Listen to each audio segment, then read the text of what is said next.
Well, hey, Quentin. So I decided to make another one of these.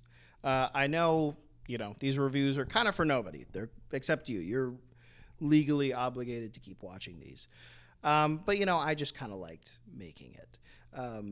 Little different setup. It's going to be a bit more echoey audio-wise. Sorry about that. The set is obviously empty because I am pretty much moved out of here at this point. This is quite literally the last day I get to be in here.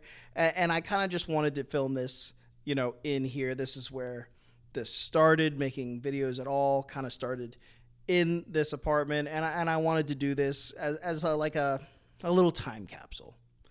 And so, Quentin, with that, here's everything I watched in November of 2022. On November 3rd, I finished watching an animated film that I had started earlier in the year when it had first come out. This was The Sea Beast, the poor man's How to Train Your Dragon.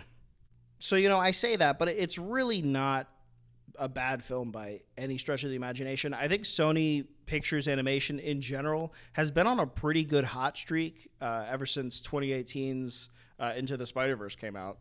The action direction's really good. It's fun to hear Billy Butcher's voice come out of a blonde dude. Now, the social messaging was laid on maybe a little bit too thick for my taste at the end. However, at the end of the day, it's a kids movie, or at least a movie targeted, aimed at kids. And so if you want to get these big, heady subjects across to them, you kind of do have to make it a little more plain. So I understand why they might have done that. I give The Sea Beast, directed by Chris Williams, a 4 out of 10. Still that same day, that evening, in fact, November 3rd, I went to my local theater to see the premiere day of The Banshees of Inisherin, the In Bruges team's reunion. Now, similarly to Amsterdam last month, this is a film that I thought would be a slam dunk for me personally. Going into it, very excited to see it. But then, similarly to Amsterdam, it kind of fell short in a couple ways and probably will miss my top films of 2022 list, which, I would have guaranteed you I'd have one of them, Amsterdam, Banshees of Inisherin, if not both. The fact that neither are making it is crazy to me. Now, I do want to make one thing very, very clear. This is actually a good movie. I mean, the direction, the cinematography, all of the acting. Brendan Gleeson, Colin Farrell, Barry Keoghan, Kerry Condon, all knocked it out of the park. They were all great to watch in this film. But when the credits rolled and the lights came up, I felt bad. I'm sure there are plenty of people, in fact, I hope there are plenty of people who go in to watch this film, start to finish, love the story the whole way through. That's just not the case for me. It left me in a very bad place, a very hopeless place. And this is coming from somebody who really enjoys sad movies. I find a kind of catharsis out of them. This was not that feeling, unfortunately. Now, having said all that, I wholeheartedly recommend you go see this movie. I think it's worth watching. I think it's very well made again. And there's a good chance I'm in the minority of my opinion on the ending and where it leaves the audience. You may get something completely different out of it. In fact, I hope you do. I don't know, maybe making a film that's hard to forgive was Martin McDonagh's plan, because if you've seen the film, that's kind of thematic. Are you rowing? I didn't think we were rowing. Well, you are rowing. Well, yeah, Rowan. He's sitting outside in his own like a whatchamacall. It does look like we're rowing.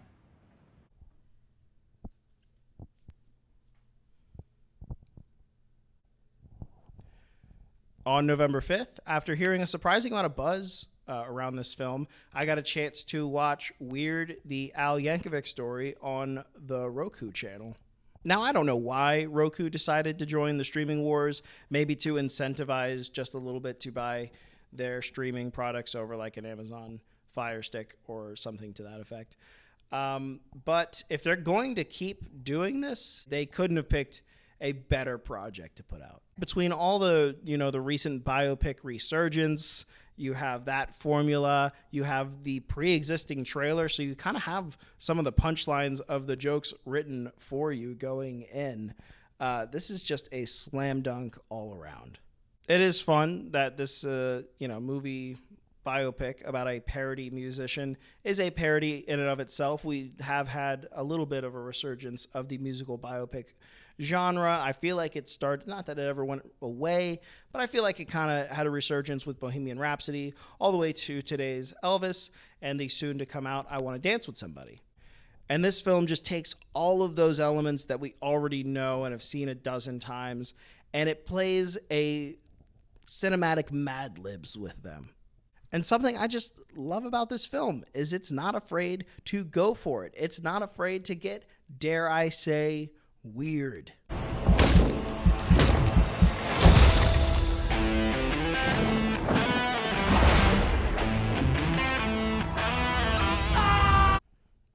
Yup. I give Weird, the Al Yankovic story, directed by Eric Appel, a 6 out of 10. On November 10th, I went to see the hotly anticipated sequel, Black Panther: Wakanda Forever. This is a movie that I actually tried to make a standalone movie review for it for the channel. That's something I wanted to try and do, and I thought this would be a great movie to kick off that series, and I was totally wrong. I'd filmed an intro, I'd filmed some thoughts, but they were all incoherent. It was very hard to parse out my thoughts immediately after watching this movie, so I will try to do a better job here for you now with the benefit of some hindsight. Now, I knew, while I was watching it, after watching it, I knew this was a good movie. I knew that, but something just felt off the whole time, and without beating around the bush, I think we all know what that was. It's the loss of Chadwick Boseman. I couldn't help but go through every scene and just see where he wasn't, where he was missing, where he could have been. Now, Ryan Coogler and the other filmmakers, the other writers involved with this project were given an impossible task. They truly were, and I think they did the best they could have done with it.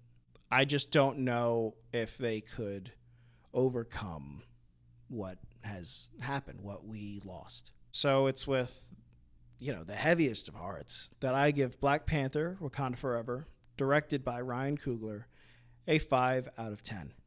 On November 13th, I went to see a film that I truly knew nothing about going into it. I saw Armageddon Time.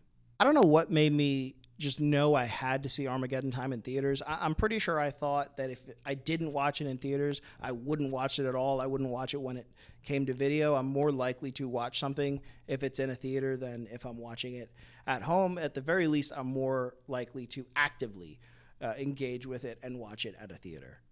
And so at my local theater at a 10 a.m. showing, because that was literally the only showtime they were doing at the time, with about 4 other people in the audience, I watched this film and was pleasantly surprised. Now, I wouldn't fault you for not knowing what Armageddon Time is about. I think just based on the name alone, I could convince you that this was like 15 different genres of movies, probably before I could convince you that it's the movie it actually is.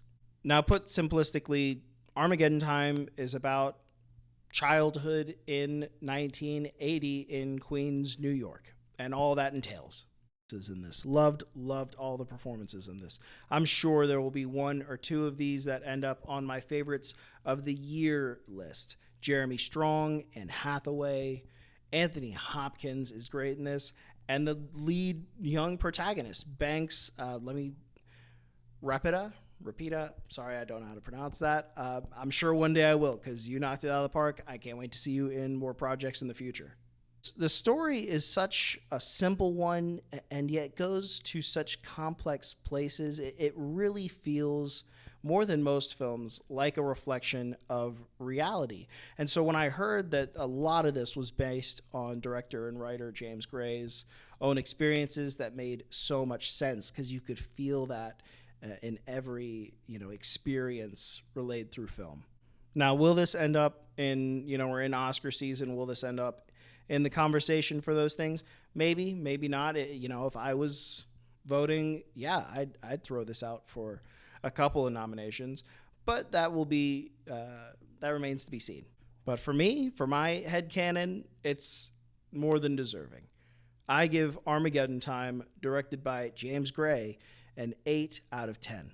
Still on November 13th, later on, back at home, I watched a film with friends that I had gotten to see in theaters earlier on in the year.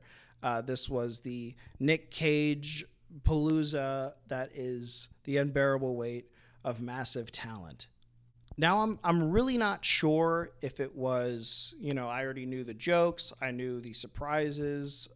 I'm not sure if it's because I've seen it before. I wasn't with a big crowd at home that I would have been within a theater. I'm not sure what combination of all those things it was, but I did get less out of it this time than I did on first watching. Don't get me wrong, this is still a delightful film. It's still a great bromance between Nicolas Cage and Pedro Pascal, who manages, in a film about Nicolas Cage, more or less, manages to steal every scene he's in. I don't know, the highs just weren't as high. Not to say this is a bad watch by any means, especially, if you're watching this for the first time, definitely recommend it. Just maybe it wears out its welcome. Unlike Paddington 2, which is as perfect now as it ever was. What is your third favorite movie of all time? Paddington 2. What? Cabinet of Dr. Caligari, Paddington 2. Connect those dots. I mean, I don't want to be a snob, but... I cried through the entire thing. It made me want to be a better man. So, on second viewing, I give The Unbearable Weight of Massive Talent, directed by Tom Gormican, a 5 out of 10. Speaking of films I rewatched, on November 14th, just 4 days after watching it the first time, I went back for more Black Panther: Wakanda Forever. Oh yeah, you thought we were done talking about this movie? No. On second viewing, I am happy to say this played so much better for me. I felt like I could really appreciate this film on second viewing for what it was and not what it wasn't. Now, I didn't judge it by what it was missing. And what it has is really good. It has good performances. Letitia Wright manages to carry a film that she had no business carrying. She does. She does a good job. Angela Bassett, again, a role she really shouldn't have had to step up to the plate for, and she does. Winston Duke is great, as always. He's one of my favorite working actors, and our introduction to Tenoch Huerta Mejia as Namor was so fantastic. I cannot wait to see more of him. Now, it's still not without its faults. This hasn't solved all of its issues. It's still got a real problem in the visuals department on some areas. Some scenes are really strong. A lot of the water scenes, surprisingly, are really, really well done. They probably spend the most time on that, if I had to guess. But there are other kind of just throwaway visuals or some other sections, set pieces that really don't work for me in the visuals department. And I'd say it's a bit too long. I think you could cut a lot of fat out of this movie. I think there's entire characters that could quite frankly be removed. But whenever the principal cast is on screen, that's pretty much all gold. I mean, Marvel managed to take an underwater city that's not Atlantis and make it a household name, essentially. And they even presented it, I would say, better than DC presented Atlantis itself. Upon rewatch, I now give Black Panther: Wakanda Forever, directed by Ryan Coogler, a elevated 7 out of 10. On November 16th, I watched a pair of classic films for a movie tournament bracket that I am participating in, so I'll talk about both of those here. 1927's Metropolis and 1950's Rashomon. I'll start with Metropolis. Now, I can't pin down exactly why, but I feel like I had a predisposition not to like Metropolis. But that all kind of faded away when this film opened, and I could not help but be impressed, marveling at what they were able to accomplish in this film in 1927. Now, that's on a technical level. On a story level, I would say it falls a little short. I would say it leaves a lot to be desired. A lot of it makes no sense, even by the director's later admission. But again, having said that, there are shots in this film that I'm still baffled at. I do not know. Again, I do not know how they accomplished all that they accomplished in this. After I finished the film, I dug into kind of the real life history of it, the real life story behind it, and it made me only all the more interested in this movie. In doing that and looking into that, I saw that Apple TV Plus has greenlit an adaptation of it, a modern adaptation for a series. And, if that starts getting some buzz, if that gets some traction, I'll be really interested to see how they approach it, how they take it. If they're able to improve the story and keep the level of technical, prowess, technical grandeur that the original had, I'm actually very excited to see this project. As it stands, I'm not giving this a perfect score or anything. I know a lot of people would just out of reverence. That's not really my style. I go with how, I truly felt about the film. I will say it performed well above expectation for me. And so I give Metropolis, directed by Fritz Lang, a 6 out of 10. So Rashomon is now the second film I've seen by revered filmmaker Akira Kurosawa, and it certainly won't be the last. The original Vantage Point movie sees several characters give their account of an incident that happened. We get to see the incident on film through all of their lenses. And the story itself isn't that interesting. The incident itself isn't that interesting. It's something we've seen before. And yet the fact that there are so many differing accounts of it is what draws intrigue, is what brings out the themes of this film. Kurosawa has this task of refilming the same thing with small details changed to fit whoever is presenting the story. And then he zooms out on that very storytelling device itself. I think it's brilliant. It's not without its inconsistencies. It's not without its problems of its own. But I think it's really solid all the way through. Therefore, I give Rashomon, directed by Akira Kurosawa, a 6 out of 10 as well, just like Metropolis. Now, what did I pick in the head-to-head we were putting these two? I did go with story over substance. I went with Rashomon.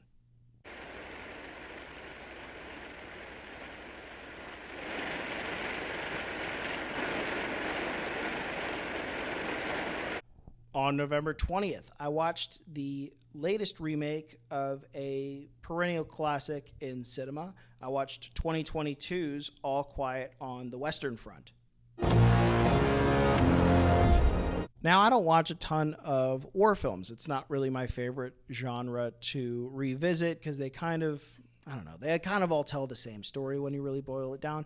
But I knew when I saw this was being released that this was must-watch cinema, and I'm more than happy I did. I think this is the best war film since 2019's 1917. I really had to think about 2019's 2017. Yeah. So when I originally started watching this, I had the UK dub on, but I did end up switching it to the original language with subtitles, and I'm glad I did. Not to say the UK dub is bad by any means. I'm sure they did a good job with that, but I wanted those original performances. I think dubs, they can separate you just a little bit from the reality of the scene, and I wanted to be, invested moment to moment in these hectic, climactic, intense battle scenes. I wanted to hear the original actor's voice in those scenes just to match it, just to get that little bit more immersion. Even if every story beat from the book to the film adaptations, even if every beat is identical, I think this one merits its existence. If for no other reason than it brings this story in a very polished way to a whole new audience like myself who hadn't seen this story told. I give 2022's All Quiet on the Western Front, directed by Edward Berger, an 8 out of 10. Now, can someone please clean off Felix Kemmerer's face? On November 26th, I rewatched for probably the, 7th or 8th time, what is, I can say without any hesitation, one of my favorite films of all time, Marriage Story. I think I could watch this film just for its sweet, nostalgic soundtrack alone, of course composed by Randy Newman, who basically composed my childhood. If I remember right, in 2021, when everyone else was listening to Olivia Rodrigo, I had this album, this score, as one of my top listened to albums of the whole year. I love love stories. And this film, it feels like a sequel to a great love story that I didn't get to see. And I'm okay with that. And I am not okay with that. Certainly doesn't hurt that this film stars two of my favorite working actors, Scarlett Johansson and Adam Driver. I think if there was a film genetically engineered for me to love, for me to just truly love, they couldn't make one better than Marriage Story. It has everything, every trapping of something that I'm just going to fall hook, line, and sinker for, and I am all for it. I will not get the scene of Adam Driver singing Being Alive out of my head no matter how many times I watch Annette. And for that reason, I give Marriage Story, directed by Noah Baumbach, a 10 out of 10, and I cannot wait to see their reunion later on this year in White Noise. I hope it does not go the way of the Banshees of Inisherin and Amsterdam. And just a fun thing I think might be worth tracking over the course of however long I decide to do this series, Marriage Story now joins the 10 out of 10 club with RRR. On November 27th, I caught the tail end, like literally the last day of the week-long theatrical window for Netflix's Glass Onion. To talk about Glass Onion, I feel like I first need to talk about Knives Out. And to talk about Knives Out, I think I first need to talk about Last Jedi. So I am not a fan, was not a fan, probably won't ever be a fan of The Last Jedi. But I still liked Rian Johnson movies as a whole. In fact, Brothers Bloom is truly one of my favorites of all time. So going into Knives Out, I was more than optimistic. I knew Rian Johnson could make a film that I loved. However, and I'm not sure how my opinion of The Last Jedi influenced this, I did not love Knives Out. And to be honest, I kind of felt like I was being talked down to as an audience member. And that is a feeling I did not appreciate.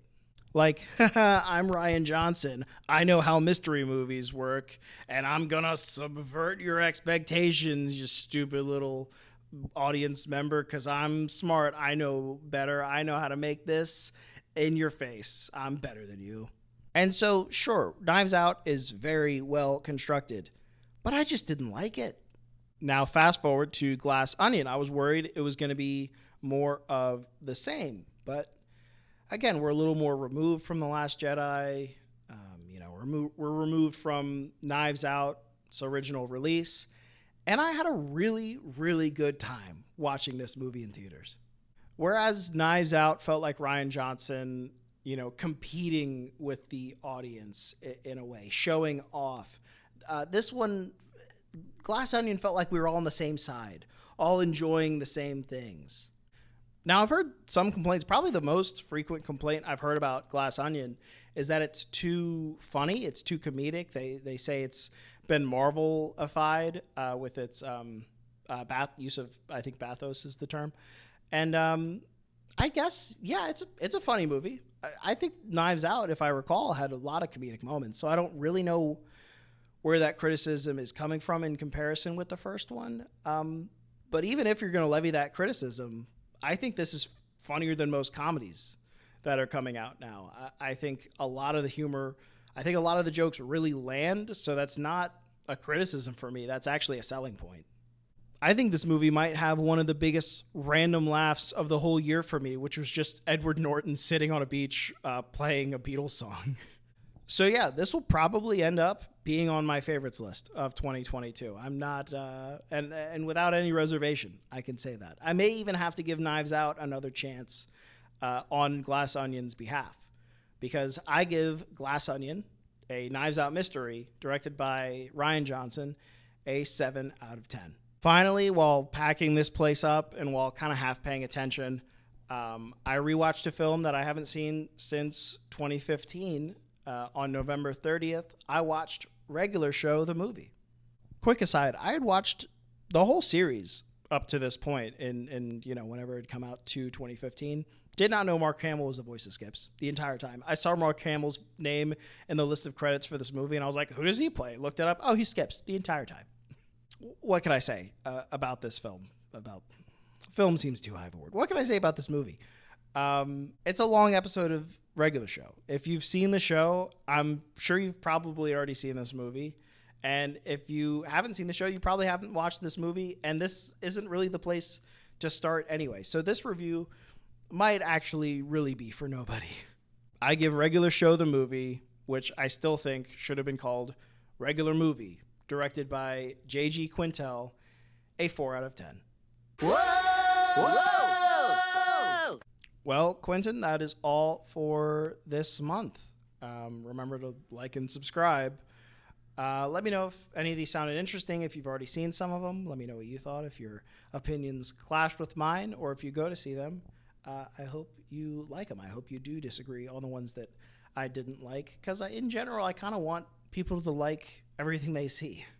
Well, I guess the next time you see me, it'll be somewhere else. I don't know. I don't know exactly where I'll end up setting up my new, recording studio, but it won't be here. So for the last time in this apartment, I'll see you next month.